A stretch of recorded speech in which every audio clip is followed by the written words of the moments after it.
तो आज हम लोग पढ़ने वाले हैं क्लास 12th का सोशियोलॉजी। ठीक है, सोशियोलॉजी मतलब समाज शास्त्र है, मतलब समाज के बारे में आपको ज्ञान होना चाहिए या नहीं है तो इस वीडियो में देख के आपको समाज के बारे में ज्ञान होगा।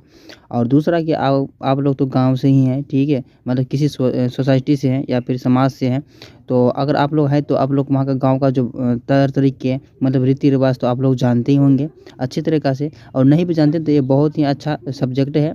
क्या बोलते हैं, समाज शास्त्र है, बहुत ही अच्छा लगता है पढ़ने में और बिना कुछ मेहनत किए भी इसमें अच्छा खासा नंबर आ जाएगा। आपको टेंशन की कोई बात है नहीं, बस थोड़ा सा इसको पढ़ना ज़रूरी है क्योंकि नहीं पढ़ेंगे तो आएगा ही नहीं, समझ में नहीं आएगा आपको।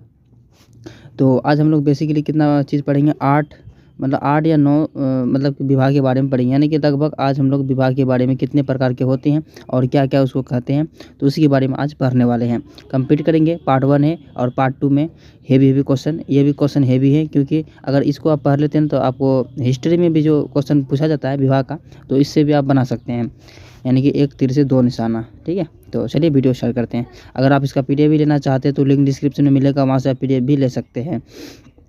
एक नंबर में बोला जा रहा है कि एक विवाह से आप क्या समझते हैं। विवाह आप लोग जानते ही हैं, हर कोई जानता है विवाह किसे कहते हैं। एक विवाह ऐसा स्वरूप जिसके अंतर्गत एक समय के कोई भी एक अधिक स्त्रियों से विवाह नहीं कर सकता और यह विवाह सभी प्रजातियों में सर्वोत्तम है। ठीक है, बस इतना ही है, इसमें ज़्यादा नहीं बताऊंगा कुछ मैं। और बोला जा रहा अनुलोम विवाह क्या होता है। अनुलोम विवाह उस विवाह को कहा जाता है जिसमें उच्च वर्ण का लड़का होता है और निम्न वर्ण की लड़की से विवाह करता है। वैदिक काल में, कौन सा काल में, वैदिक काल में इस विवाह का काफ़ी प्रचलन था, यानी कि पहले का डेट में, ठीक है, पहले का ज़माना में इसका काफ़ी प्रचलन था, यानी चलता था और इससे उत्पन्न संतानों को पिता का वर्ण मिलता था। मतलब आपको समझ में नहीं आया, मतलब ये अनुलोम जो विवाह है ना, तो ऊंचे जाति के यानी ऊंचे जाति के लड़के होते थे और नीचे जाति का लड़की होती थी। ठीक है, और जब उससे जो मतलब जो संतान होते हैं, ठीक है, बच्चे होते थे तो दर्जा किसको मिलता था, बाप का, यानी कि जो ऊंचे जात का कौन है, बाप है, तो ऊंचे जात का जो लड़का था ना उसी का ही दर्जा मिलता था। तो बाप का ही बेटा होगा ना, तो बाप का ही दर्जा मिलता था, जो बाप है उच्च जाति का तो बेटा भी हो गया उच्च जाति का। तो इसी को कहते हैं अनुलोम विवाह। ठीक है, अनुलोम विवाह। चलिए, और दूसरा नंबर में बोला जा रहा है क्या, प्रतिलोम विवाह के अभिप्राय क्या है। मतलब प्रतिलोम विवाह क्या है, देखिए, प्रतिलोम विवाह इस विवाह को कहा जाता है जिसमें उच्च वर्ण की लड़की होती हैं, उच्च वर्ण की लड़की का विवाह निम्न वर्ण के लड़के से होता था। ऐसे विवाह को सामाजिक संस्कृति में नहीं मिली है, मतलब सामाजिक संस्कृति में नहीं मिली थी। इसे घृणा दृष्टि से देखा जाता है। मतलब जैसे कि मैंने आपको इसमें बताया था ना कि ऊंचे जात का लड़का होते थे और नीचे जात के लड़की होते थे, लेकिन इसमें अपोजिट है, यानी उल्टा है। नीचे जात का लड़का, ठीक है, और ऊंचे जात का लड़की, और इस प्रचलन को गांव में बहुत ही खराब माना जाता है, यानी अच्छा नहीं माना जाता है। इसे मतलब घृणा की दृष्टि से देखा जाता था अगर इस तरीक़ा से कोई हरकत करता है तो, समझे, क्योंकि उसका बाप तो उसका बच्चे तो बाप का ही लेगा दर्जा, तो निम्न जाति का हो गया ना, इसमें बहुत बड़ा बात होता था गांव में, तो इसी को कहते हैं। तीसरा में हो जाएगा कुलीन विवाह। कुलीन विवाह कैसे कहते हैं, वह विवाह जिसके अंतर्गत एक लड़की का विवाह अपने बराबर या अपने से ऊंची जाति या वंश का साथ होता है उसे कुलीन विवाह कहा जाता है। अतः उच्च कुल की लड़कियों के उसके अंतर्गत मतलब वर खोजना का अवसर कम मिलता था क्योंकि उसके लिए विवाह का क्षेत्र संकीर्ण होता था। लेकिन इस नियम से अंतर्गत निम्न कुल की लड़कियों के लिए विवाह का क्षेत्र विस्तृत था। मतलब इसमें भी यानी कि बराबर हो चाहे उससे ऊपर का हो, मतलब बोला जा रहा है ना, लड़की का विवाह अपने से बराबर या अपने से ऊंचे जाति का लड़के से होते थे, तो लगभग अपने के बराबर से ही ज़्यादा होते थे, तो इसी को कहते हैं कुलीन विवाह।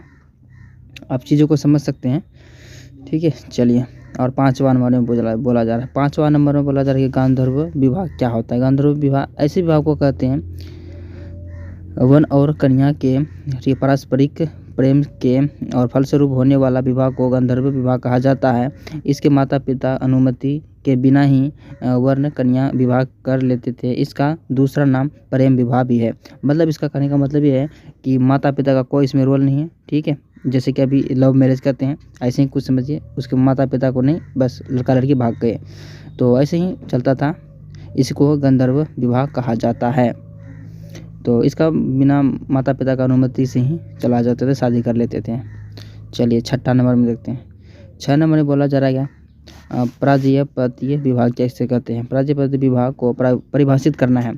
तो ठीक है, प्राजापत्य विवाह वह विवाह जिसमें कन्या का पिता वर्ण और बुद्ध के ठीक है, आजीवन धर्म का आचरण करने का आशीर्वाद देकर वर को अपनी कन्या का दान करता था। मतलब इसमें बोला जा रहा था कि जो पिता होते हैं, ठीक है, पिता जो है अपनी पुत्री के लिए, उसके लिए लड़का ढूंढते हैं, ठीक है, वर ढूंढते हैं।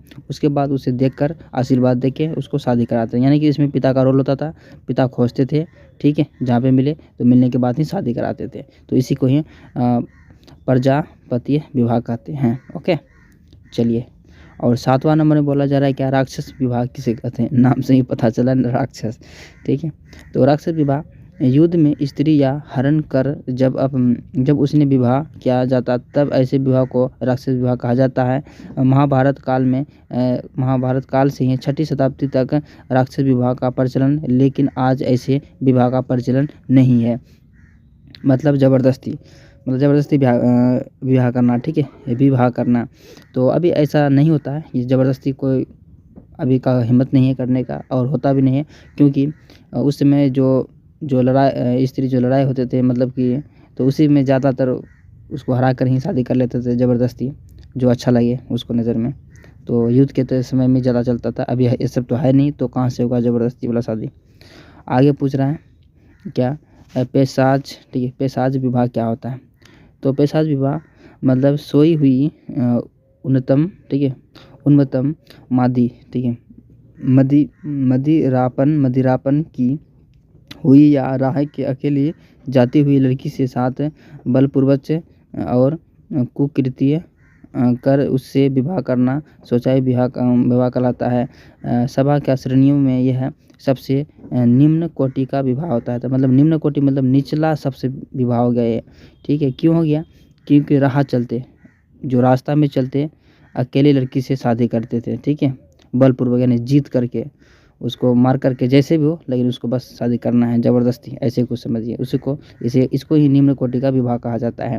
मतलब अकेले बोला ना, रहा अकेली चलती लड़की को बलपूर्वक यानी कि अपनी ताकत के बल पर, ठीक है, शादी करते थे। इसको ही निम्न कोटि को विवाह का रूप दिया जाता था, और पैशाच विवाह को, ठीक है। चलिए, और 9वां नंबर में देखते हैं। 9वां नंबर बोला जा रहा है क्या, बहुपत्नी विवाह किसे कहते हैं। बहु मतलब क्या होता है, एक से ज़्यादा। यहाँ क्वेश्चन को देखिए, बहुपत्नी विवाह सिंपल से आंसर है, इसका भी आंसर आप आराम से दे सकेंगे, क्योंकि विवाह का वह स्वरूप जिसके अंतर्गत एक पुरुष को एक पत्नी के तहत हुई अनेक स्त्रियां से विवाह स्वतंत्रता होती है, उसे बहुपत्नी विवाह कहा जाता है। मुसलमानों में अभी बहुपत्नी विवाह का प्रचलन था, इसे सामाजिक और कानूनी स्वीकृति मिली है, परंतु हिंदुओं को एक पत्नी के जीवित रहने पर दूसरा विवाह करना अपराध है। मतलब मुसलमान में जो मुसलमान होते हैं वो कर सकते हैं, यानी एक से ज़्यादा लड़कियों से शादी, लेकिन हिंदू में नहीं कर सकते, क्योंकि ये अगर ये शादी की उसके यानी कि जो पहला वाला जो बीवी अगर जिंदा है, उसके बाद आपने शादी किया, तो भाई आपने अपराध किया, आपको जेल जाना पड़ेगा। और मर गया तो फिर आप कर सकते हैं हिंदू में, लेकिन मुसलमानों में मतलब जिंदा भी रहेगा, ठीक है, जिंदा भी रहेगा, लेकिन आप कुछ नहीं कर सकते हैं, शादी कर लेगा वो भी अपने मर्जी से। तो यही बहुपत्नी विवाह, यानी बहु मतलब ज़्यादा पत्नी एक से, ठीक है, एक पति बहुत ज़्यादा पत्नी। और 10वें नंबर में बोला कि देवर विवाह, जैसा कि नाम है वैसे तो आप समझ सकते हैं देवर विवाह से आप क्या समझते हैं। तो जब कोई महिला अपने पति की मृत्यु के बाद अपने देवर से विवाह करता है, उसे देवर विवाह कहा जाता है। ठोडा, ठीक है, ठोडा जनजाति में इस विवाह का प्रचलन है, ठीक है, थोड़ा इस जनजाति का प्रचलन अभी भी है, ठीक है। तो क्योंकि देवर मतलब जो भाई का छोटा भाई, ठीक है, तो पति उसका मर जाने के बाद उसके भाई से ही शादी करते थे। ये सब चीज़ें बताने का मन नहीं कर रहा है, लेकिन आप लोग जानते हैं, चलो 11 नंबर में पूछ रहा है क्या, मुसलमान, ठीक है। मुस्लिम के 2 उद्देश्यों का उल्लेख कीजिए। मुस्लिम का 2 उद्देश्यों का उल्लेख कीजिए। 1 नंबर में मुस्लिम विवाह वैध रूप से पति पत्नी को संभोग का अधिकार प्रदान करता है, वैध रूप से, ठीक है। वैध रूप से पति पत्नी का संभव, ठीक है, सेक्स, ठीक है, इसका अधिकार प्रदान करता है। और दूसरा पति पत्नी का पारस्परिक अधिकारों का मेहर के द्वारा अस्थायी रूप से प्रदान करता है। तो एक है मुसलमानों का। चलिए अब देखते हैं 12 नंबर में मुताव क्या है। मुताव मुस्लिम विवाह का एक प्रकार है। यह निश्चित अवधि के लिए किया जाता था। अवधि समाप्त होने पर विवाह अपने आप समाप्त हो जाता था। मतलब इसमें टाइमिंग दिया जाता था कि इसके बाद मतलब 2 साल का दिए तो 2 साल बाद ये विवाह ऑटोमेटिक ख़त्म हो जाता था। और दूसरा है इसके मेहर राशि तय की जाती थी। इस्लाम द्वारा स्वीकृति होने के कारण मुसलमान ऐसे विवाह को बुरा विवाह मानते हैं, ठीक है। क्यों मानते हैं? स्वीकृति होने के कारण। चलिए 13 नंबर में पूछ रहा है क्या, फासिद विवाह क्या होता है। देखिए फासिद विवाह मुस्लिम विवाह का एक स्वरूप है। जब विवाह करने में कोई बाधा उत्पन्न होती है और उसे समाप्त किए बिना विवाह कर लिया जाता है तो ऐसे विवाह को फासिद विवाह कहा जाता है। जैसे बताइए, इसमें समझाने का कोई बात है नहीं, आप लोग समझ सकते हैं। आगे पूछ रहा है क्या, हिंदू तथा मुस्लिम विवाह में 2 अंतर बताएं। हिंदू विवाह का एक धार्मिक संस्कार है और जबकि मुसलमान विवाह का एक सामाजिक समझौता है। और हिंदू विवाह में दहेज का प्रचलन है और जबकि मुसलमानों में मेहर है, ठीक है। मेहर सोना चांदी को कहते हैं, ऐसे ही शायद उसमें, इसको थोड़ा सा मुझे पता नहीं। मेहर लगता है, मेहर नहीं मोहर होगा, ठीक है। ओहो शिट मोहर बोलते हैं, मोहर पढ़ा दिए, तो मोहर होना चाहिए। तो चलिए वैसे, और चलिए मेहर क्या होता है, मेहर ही होगा, ठीक है। मेहर क्या होता है, देखिए मेहर वह धनराशि है जो विवाह के समय एक समझौता के प्रतिफल के रूप में पति द्वारा को प्रदान की जाती है या जिसका भविष्य के भुगतान करने का वादा की जाती है। इस पत्नी का अधिक होता है, अधिकार होता है, मतलब इसका पत्नी का अधिकार होता है। तो ये जो मेहर बहुत बड़ा इम्पोर्टेंट चीज़ होता है मुसलमानों में। और चलिए 16 नंबर में पूछा जा रहा है क्या, खुला क्या है। खुला मतलब तलाक, बोलते खुला का पेपर लेकर आओ। तो खुला मुसलमानों में एक तलाक का एक प्रकार है। तलाक के इस तरीके से पत्नी ही पति के तलाक की मांग करती है और मेहर लौटाने का वादा करता है और पति यदि इस पर राज़ी हो जाता है तो तलाक हो जाता है। तो मेहर मतलब समझ में नहीं आया मुझे, मेहर क्या होता है। मेहर मैंने जो बोला ना कि सोना चांदी, ऐसे ही कुछ होगा मेहर। चलिए 17 नंबर में पूछा जा रहा है क्या, अंतर विवाह को परिभाषित करिए। प्रत्येक व्यक्ति को अपनी ही जाति के अंदर विवाह करने का अनुमति है। इसी को अंतर विवाह कहा जाता है, अंतर विवाह का नियम कहा जाता है। और केतकर ने तो अंतर विवाह को जाति व्यवस्था का सार्वत्य कहा जाता है, लेकिन इसके अंतर्गत निकट के रत संबंधियों में विवाह नहीं होता है। तो मतलब इसमें बोला जा रहा है अंतर्गत विवाह मतलब सबसे पहले ये समझिए कि अपनी जात है, मुसलमान है तो मुसलमान में, हिंदू है तो हिंदू में, अगर हिंदू में भी है तो यादव में, और शर्मा में तो शर्मा में, मतलब जो जात होगा अपनी जात में कर सकते हैं। बस ऐसे ही है, ज़्यादा इसमें बताऊँगा नहीं। आगे पूछा जा रहा है, तो चलिए इसमें और बोला जा रहा है क्या, बहिर, ठीक है। बहिर्विवाह को परिभाषित करें। तो देखते हैं, बहिर्विवाह एक ऐसा नियम है जिसके अनुसार व्यक्ति को अपने समूह के बराबर वैवाहिक संबंध करना पड़ता है और उसे अपने समूह में विवाह करने का आज्ञा नहीं दी जाती है। यह समूह अलग अलग व्यक्तियों के लिए है, अलग अलग हो सकते हैं। हिंदू अपने गोत्र प्रवर्ग और पिंड में विवाह नहीं करने का अनुमति नहीं मिलती है। और जनजातियों को अपने टोटम, ठीक है, टोटम में विवाह करने की अनुमति नहीं मिलती। अतः स्पष्ट है कि अपने समूह के बाहर विवाह करने का नियम बहिर्विवाह कहा जाता है। तो ये सब था इसमें। चलिए अगला क्वेश्चन में देखते हैं। मतलब इसमें जो अपने समूह के बाहर विवाह करने का नियम जो ही बहिर्विवाह कहलाता है। चलिए 19वां नंबर में देखते हैं। 19वां नंबर में पूछा जा रहा है क्या, परिहार नातेदारी संबंध को स्पष्ट करें। तो परिहार नातेदारी की एक रीति है जो समधियों को एक दूसरे से दूर रखती है। यह संबंध पुत्र, ठीक है, पुत्र वधू और ससुर और वधू और जेठ तथा दामाद और सास के बीच पाया जाता है। जैसा कि आप लोग जानते हैं अभी नॉर्मली जो शादी ब्याह दामाद और ससुर और समधी जो होते हैं, तो ये सब जो होते हैं इसका बाप, मतलब बेटी का बाप और लड़के का बाप आपस में दोनों समधी होगा, मतलब वही सब बताया जा रहा है इसमें। तो इसमें कुछ है नहीं और सिंपल सा क्वेश्चन है, आप भी बना सकते हैं। वैसे मैं इसका वीडियो नहीं लाना था लेकिन लेके आ गए। चलिए क्योंकि ये सब क्वेश्चन पूछा जाता है ना, इसलिए तो लाना ज़रूरी था। क्या पता इसमें बहुत बच्चे होंगे नहीं याद हैं उसको। 20वां नंबर में पूछा जा रहा है युवा से आप क्या समझते हैं। युवा मतलब जवान, युवा गृह मतलब घर होता है। युवा गृह से आप क्या समझते हैं। तो युवा गृह जनजातीय समाज की ही एक महत्वपूर्ण संख्या है। इसके द्वारा निम्नलिखित में से कार्य संपादित किए जाते हैं। 1 नंबर में लिखना कि यह एक शैक्षणिक संस्था है जिसमें समूह की संस्कृति परंपरा विश्वासों आदि के अनुसार व्यवहार करना सिखाया जाता है।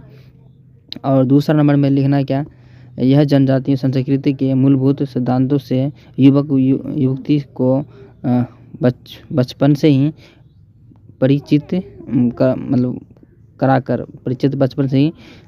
कराकर संस्कृति की रक्षा करता है। मतलब युवक युवती मतलब लड़की लड़का।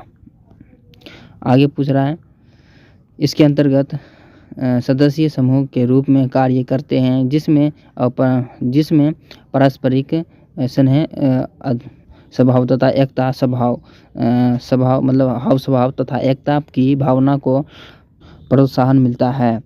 और 4 नंबर में लिखना क्या, युवा गृह आमोद प्रमोद एवं मनोरंजन की आवश्यकताओं की पूर्ति करता है। फलन युवकों के जीवन में और निरसता और निराशा उत्पन्न नहीं होती है। तो इसी को कहते हैं, ठीक है, इसको क्या कहते हैं, युवा गृह। और चलिए 21वां नंबर में पूछा जा रहा है। इसमें बोला जा रहा है क्या, परिहार नातेदारी संबंधों को स्पष्ट करें।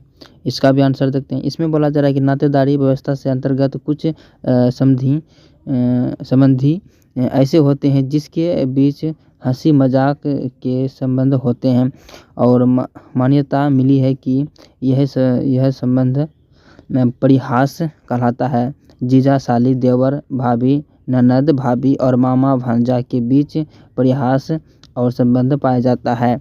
इनके बीच हंसी मजाक और बुरा नहीं माना जाता है। इसके वजह से समाज में स्नेह और मधुरता का वातावरण बना रहता है। तो जो जैसे मजाक करते हैं, तो मैंने तो बता दिया आपको, उसमें आप बताना है क्या अलग से आप। और 22 नंबर में पूछा जा रहा है, सोरेट क्या है अथवा शाली विवाह किसे कहते हैं।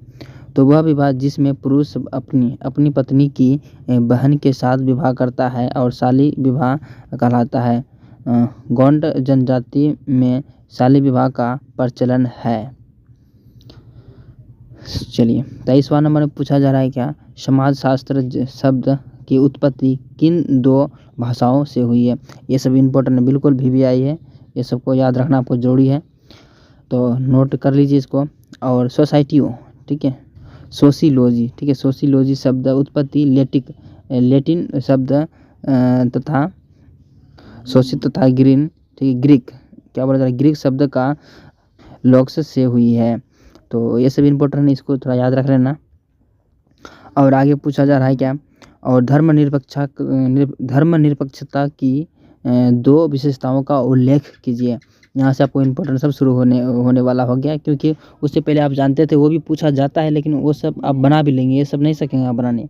तो धर्मनिरपेक्षता, जैसे कि इंडिया है, अपना इंडिया जो धर्मनिरपेक्षता, यहाँ का हर एक लोग अपने धर्म को मतलब दूसरे धर्म में जा सकते हैं, उसका धर्म इसके धर्म में आ सकते हैं, मतलब अपने मन से धर्मनिरपेक्षता, कोई जोर जबरदस्ती बिल्कुल भी नहीं है, उसे को धर्मनिरपेक्ष कहते हैं। धर्मनिरपेक्षता की दो विशेषताएं निम्नलिखित है। पहला विशेषता, व्यक्ति की अपने धर्म का पालन और प्रसार की स्वतंत्रता होती है।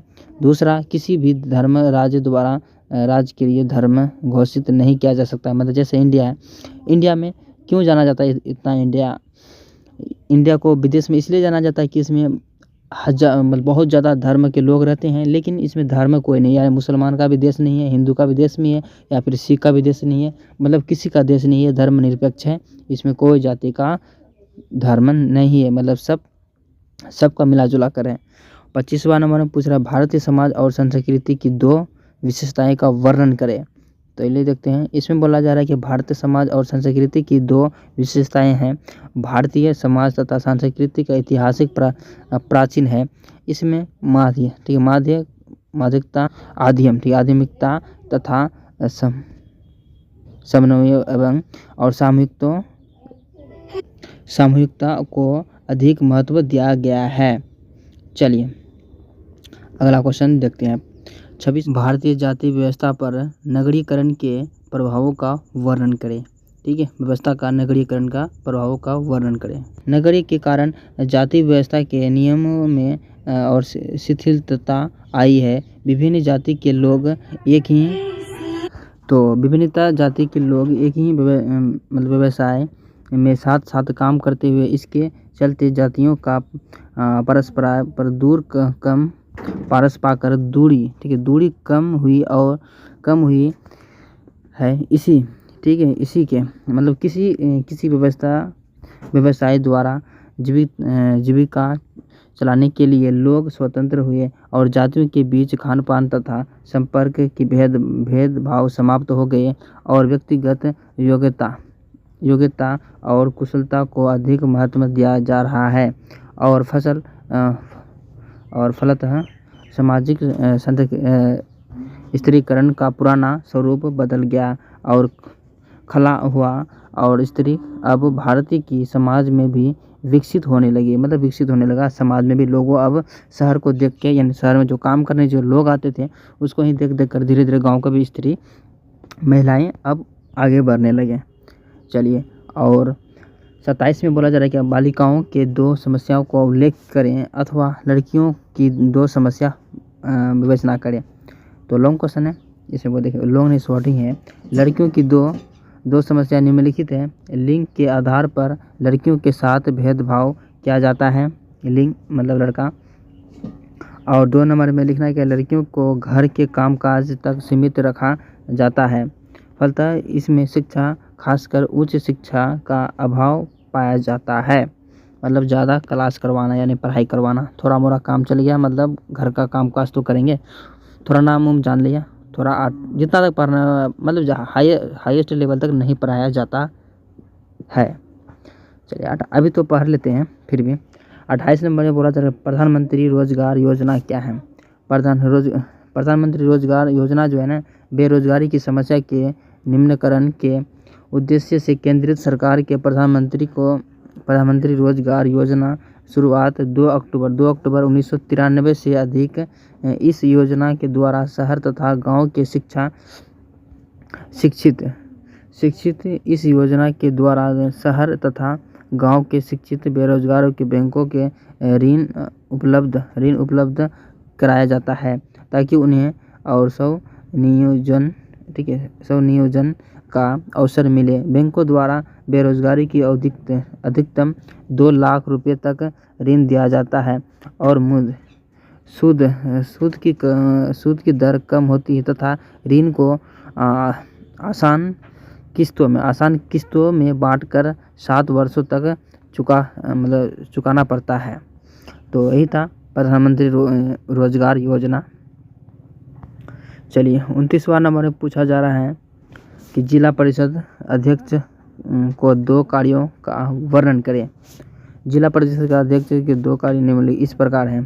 पहला नंबर, यह जिला परिषद का बैठक का योजना अध्यक्षता उसका संचालन करता है। 2 नंबर में ग्राम पंचायतों तथा पंचायत समिति द्वारा आई हुई योजनाओं का जिला परिषद की बैठक में रखना तथा इन योजनाओं के जिला की योजना समिति में है स्वीकृति हेतु योजनाएं। मतलब बता दी इसमें, और है क्या बताऊंगा आप। 30वां नंबर और आखिरी नंबर में बोला जा रहा है क्या, स्थानांतरित खेती क्या है। स्थानांतरित खेती क्या है अथवा झूम खेती किसे कहते हैं।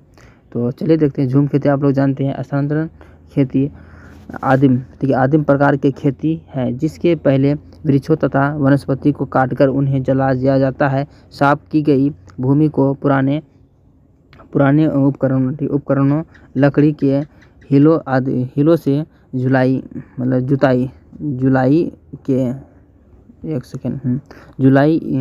के बीजों को इसमें जुताई होगा, ठीक है। जुताई करके बीज को बोया जाता है। जुलाई नहीं, मैंने बार गलत पढ़ता है भी तो मुझे दिमाग में नहीं बैठा था। इसे जुताई होगा, जो ट्रैक्टर लेकर हल बैठते हैं। जुताई करके बीज बो दिया जाता है। मिट्टी की उर्वरकता, ठीक है, मिट्टी की उर्वरकता मतलब खाद और विद्वान रहती है। इस भूमि पर खेती की जाती है। इसके बाद उस भूमि को छोड़ दिया जाता है और दूसरी जंगली भूमि को साफ करके खेती के लिए भूमि प्राप्त की जाती है और उस पर भी कुछ वर्षों तक खेती की जाती है। इस प्रकार थोड़े समय के अंतराल पर खेती बदलते रहते हैं। इसी कारण उसे झूम खेती कहा जाता है। स्थानांतरण खेती कहा जाता है। मतलब झूम खेती के बाद स्थानांतरण खेती कहा जाता है। मतलब एक जगह से दूसरे जगह हर एक टाइम पर चेंज करना। खेती पूर्णतः प्रकृति के पर निर्भर होती है और इसके उत्पादन भी कम होता है। मतलब इसमें ये झूम जो खेती होता है ना, तो इसमें मतलब पहले जंगल होता है, जंगल को साफ कर दिया जाता है। यहाँ साफ कर दिया, इसके बाद इसमें ट्रैक्टर लेके हल जुताई करके इसमें जो भी लगाना था इसमें लगा दिया। उसके बाद इसको फसल को काट दिए। उसके बाद दूसरे खेत में फिर इसको, दूसरे जंगल में फिर इसको काट छीट के इसको फिर खेत बना दिए। इसमें ट्रैक्टर लेके हल बाकी इसमें जो जाती है कंप्लीट कर दिए। उसके बाद कुछ दिन बाद इसमें भी उसके बाद इसको काटने के बाद इसमें मैंने टाइम चेंज करते फसल उपजाते हैं। और ये पूरी तरीक़ा से क्या बोलते हैं, मतलब कि निर्भर किस पर करता है, मानसून पर, ठीक है। किस पर निर्भर करता है, मानसून पर, यानी प्रकृति पर निर्भर करता है। तो ज़्यादा तो आज का वीडियो था नहीं, बड़ा और गहरा टॉपिक जो आप लोग को दिक्कत होगा समझने में। छोटा टॉपिक था जो कि बहुत अच्छा था, इसको समझना बहुत ज़रूरी है। अगर नहीं जानते हैं तो बहुत बढ़िया। तो चलिए मिलते हैं नेक्स्ट वीडियो में। मैं बता दूं, और अगर आप इसका PDF भी लेना चाहते हैं तो वो भी लिंक डिस्क्रिप्शन के नीचे मिलेगा, PDF भी ले सकते हैं। अगर वीडियो को भी लाइक नहीं किया तो लाइक कर देना। मिलते हैं नेक्स्ट वीडियो में, तब तक के लिए बाय।